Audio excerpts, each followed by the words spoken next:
dan serang yang sekarang lagi viral beliau karena memperjuangkan kualitas dunia di hadapan Menteri Kesehatan yang akhirnya memang harus melawan pemerintah sehingga berdampak pada sertifikat sebagai ASN. Tapi saya tidak akan bahas itunya. Saat saya ketemu dengan beliau beberapa pekan lalu sebelum puasa, beliau cerita banyak tentang dunia kesehatan. Ya karena memang beliau seorang dokter ya, spesialis penyakit jantung untuk anak. Bapak Ibu yang dikatakan Allah Subhanahu wa Ta'ala, beliau cerita bahwa 35 triliun BPJS itu habis untuk membiayai penyakit yang namanya katastrofi. Katastrofi itu penyakit yang tidak menular, tapi harus disembuhkan dengan durasi penyembuhan yang cukup lama dengan biaya yang cukup besar.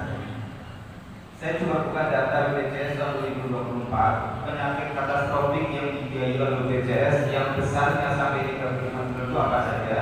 Yang pertama adalah jantung, kanker, gagal ginjal, stroke dan hemofilia.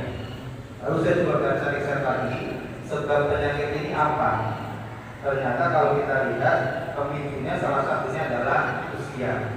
Lansia itu salah satu yang paling banyak terkena penyakit ini. Tapi kalau kita bicara lansia, itu kan tidak bisa dipungkiri karena memang usia bertambah, otomatis terjadi fungsi-fungsi sel yang menurun. Nah, poin kedua pemicunya adalah faktor biaya hidup.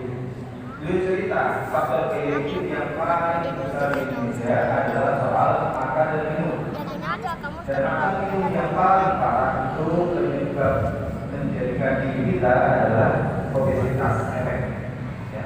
Obesitas itu beliau jelaskan cukup panjang karena beliau dalam usia 54 tahun badannya masih atletis, bahkan sudah punya cucu, masih bisa angkat kettle yang ke atas itu sampai 40 kilo. Lalu saya juga bilang di dok apa saja efek kenapa orang bisa obesitas gitu ya. Terus beliau menjelaskan efeknya ya, karena terlalu banyak kalori yang dimakan atau garam yang berlebihan atau gula yang terlalu banyak. Karena waktu itu saya ketemu beliau menjelang puasa, lalu beliau menceritakan satu hadis. Ini hadis sudah dibahas oleh para ustadz di sini sebelumnya, saya menyimak. Tapi belum dikaitkan pada kasus kesehatan.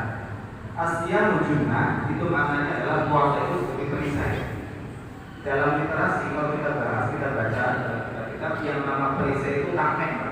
Tameng dari apa? Tameng dari rasa takut. Takut apa yang dimaksud di sini? Takut dari api neraka. Jadi kita semua ini dengan puasa harapannya bisa jadi perisai tidak masuk neraka. Lalu pertanyaan lagi, kenapa puasa